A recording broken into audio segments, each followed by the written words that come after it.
नमस्कार भाई लोग, कैसे हैं आप सभी।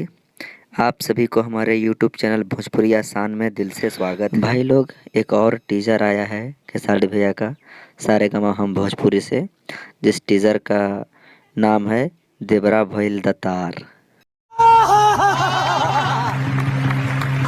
अरे तुमको दांतसियार ने नहीं बोला है, वो टाइटल दिया है देवरा भइल दतार। वो सॉन्ग है, होली सॉन्ग है, जिसका फुल वीडियो आ रहा है 17 फरवरी सुबह 7 बजे सारेगामा हम भोजपुरी से। और इसमें वीडियो में है शिल्पी राघवानी और इसको लिखे हैं मुकेश यादव। तो भाई लोग, आप सभी को तैयार रहना है 17 फरवरी सुबह 7 बजे सारेगामा हम भोजपुरी पर। सॉन्ग का नाम देवरा भइल दतार। जी हाँ, देवरा भइल दतार। और इसका टीज़र रिलीज़ हो गया है। अगर आप सभी नहीं देखे हैं तो कृपया टीज़र को जा कर के देख लें। और अगर आप सभी हमारे चैनल में नए हैं तो कृपया चैनल को सब्सक्राइब ज़रूर करें। मिलते हैं फिर अगले वीडियो में, तब तक के लिए जय हिंद, जय भोजपुरी।